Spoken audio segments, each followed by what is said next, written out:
میرے اور آپ کے آقا و مولا نے ارشاد فرمایا قیامت کے دن میرے سب سے قریب وہ ہوگا جو کثرت سے میرے اوپر درود پڑھنے والا ہوگا۔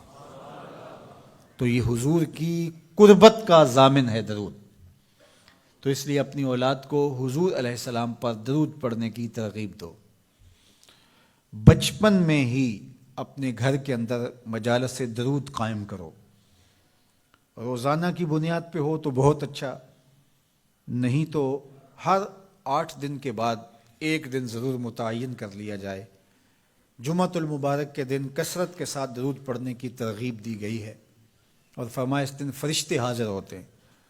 تو حضرت ابو درداء رضی اللہ تعالی عنہ نے عرض کی، یا رسول اللہ صلی اللہ علیہ وسلم، آپ کی حیات طیبہ میں تو ٹھیک ہے، لیکن جب آپ انتقال کر جائیں تو کیا اس کے بعد بھی یہ عمل جاری رکھا جائے؟ ابن ماجہ میں یہ روایت موجود ہے۔ تو حضور علیہ السلام نے حضرت ابو درداء سے فرمایا، ہاں میرے وصال کے بعد بھی اس عمل کو جاری رکھنا، اور ساتھ ارشاد کیا کہ ان اللہ حرم علی الارض ان تاکل اجساد الانبیاء فنبی اللہ حی یرزق، اللہ نے مٹی پر حرام کر دیا ہے کہ وہ نبیوں کے جسموں کو کھائے، نبی قبروں میں زندہ ہوتے ہیں اور ان کو رزق بھی دیا جاتا ہے۔ تو کہا کہ یہ میرے بعد بھی میرے اوپر درود کے سلسلے کو جاری رکھنا۔ تو ایک مومن تو درود کے ساتھ جڑا ہوا ہے، وہ تو درود کے بغیر دن گزار ہی نہیں سکتا، الگ سے نہ بھی پڑھے تو اس کو نماز کے اندر درود پڑھنا ہی ہوتا ہے۔ درود ابراہیمی تو نماز کا حصہ بنا دیا گیا، اور اس کو کثرت کے ساتھ درود پڑھنے کی ترغیب دی گئی۔ تو درود ایک ایسا وظیفہ ہے کہ جو اپنی زندگی میں جتنا زیادہ شامل کر سکتے ہو اتنا زیادہ شامل کر لو۔ ویسے بھی درود پڑھنے سے بچوں میں تقدس پیدا ہوتا ہے، بچے پاک دامن رہیں، عفت مآب رہیں، ان کی طبع میں تقدس رہے۔ آپ چاہتے ہیں، ہر ماں باپ چاہتا ہے، اور پھر دور موجود کے اندر جو فتنے ہیں تو بہت ضروری ہے کہ ہماری اولادیں تقدس مآب رہیں، تو ان کو درود کی ترغیب دو، تو اس کا عملی نتیجہ یہی ہوگا کہ ان میں تقدس کا جوہر پیدا ہوگا اور ان کی عصمت کی حفاظت رہے گی۔ اور درود شریف پڑھنے والے بچے اور درود شریف نہ پڑھنے والے بچے دونوں کی عادات میں فرق ہوتا ہے۔ درود پڑھنے والوں کی طبع میں رقت، لطافت، نرمی، محبت، شفقت جیسے جذبات پیدا ہوتے ہیں۔ یہ درود شریف کا عملی نتیجہ ہے۔ بعض لوگوں کو شکایت ہوتی ہے کہ ہمارے بچے بڑے اکھڑ ہیں، بڑے تند مزاج ہیں، بڑے سخت گیر ہیں، تو اس کا علاج کیا ہے؟ تو اس کا علاج یہی ہے کہ ان کو درود کی تسبیح دو۔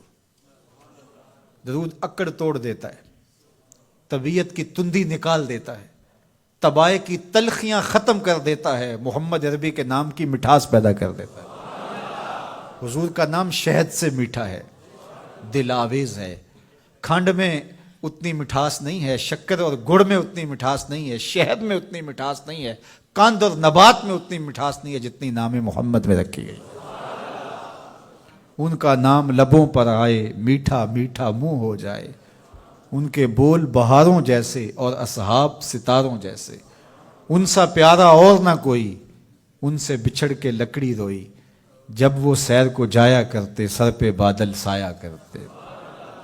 میرے شہر کے ایک پنجابی شاعر ہیں، انہوں نے تو قلم ہی توڑ دیا نا، تینوں سینے دی میں ٹھنڈ آکھاں، اگر آپ کا ذوق ہو تو، تینوں سینے دی میں ٹھنڈ آکھاں، شہد گلاب تے کھنڈ آکھاں، تینوں نبیاں دا میں لاڑا آکھاں، تیرے ہجر دے وچ میں ہاڑا آکھاں۔ تو ان کا نام ہی میٹھا ہے، دل آویز ہے۔ تو درود غصہ ختم کرتا ہے، طبیعت کی تلخی اور تندی مٹا دیتا ہے، اکھڑ پن ختم کرتا ہے۔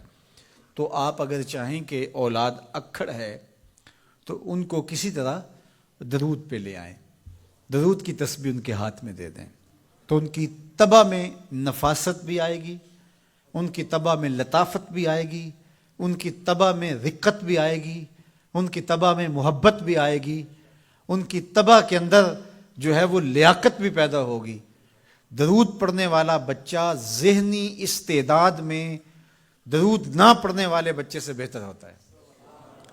یہ بھی آپ تجربہ کر کے دیکھ لیں، دو بچے برابر ذہنی استعداد رکھتے ہوں اور ان میں سے ایک بچہ درود پڑھتا ہو اور ایک درود نہ پڑھتا ہو تو درود پڑھنے والا بچہ آگے ہوگا۔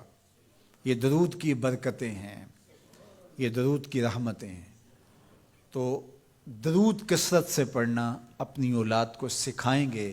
ہفتہ روزہ آپ محافل کا گھر میں انعقاد کر لیجئے اور اس میں صرف دروشی پڑھ لیجئے، تو انشاءاللہ اس سے آپ دیکھیں گے کہ اولاد کو اس کا فرق پڑتا ہے۔ یہ تربیت کا ایک آسان نسخہ ہے اور یہ وہ وظیفہ ہے جس سے تھکن نہیں ہوتی، یہ وہ وظیفہ ہے جس سے طبیعت میں تلخی نہیں آتی۔ کہتے ہیں وظیفہ میں نے پڑھا ہے تو وظیفہ پڑھتے پڑھتے میری طبیعت میں یہ ہو گیا ہے، وہ بعض کہتے ہیں وظیفہ الٹ پڑ گیا ہے۔ بڑے وظیفے الٹ پڑھ سکتے ہیں لیکن درود الٹ نہیں پڑتا، درود ہے ہی سیدھا، یہ الٹوں کو بھی سیدھا کر دیتا ہے۔ تو درود پڑھیں اور یہ منہ بھی میٹھا رکھے گا، یہ دل بھی ٹھنڈا رکھے گا، یہ دنیا بھی ٹھنڈی رکھے گا اور آخرت بھی ٹھنڈی کر دے گا۔ درود چراغ بھی ہے، درود کستوری بھی ہے، خوشبو بھی ہے، مہک بھی ہے، شہد بھی ہے، گلاب بھی ہے، کھنڈ بھی ہے اور سینے کی ٹھنڈ بھی ہے۔ تو درود اپنی طبع کے اندر اچھی طرح سے راسخ کر لیں اور اپنی اولادوں کی طبع میں اس کو راسخ کریں۔ اس سے آپ عملاً دیکھیں گے، میں سالوں کی بات نہیں کرتا، اشروں مہینوں کے اندر آپ فرق پڑتا دیکھیں گے۔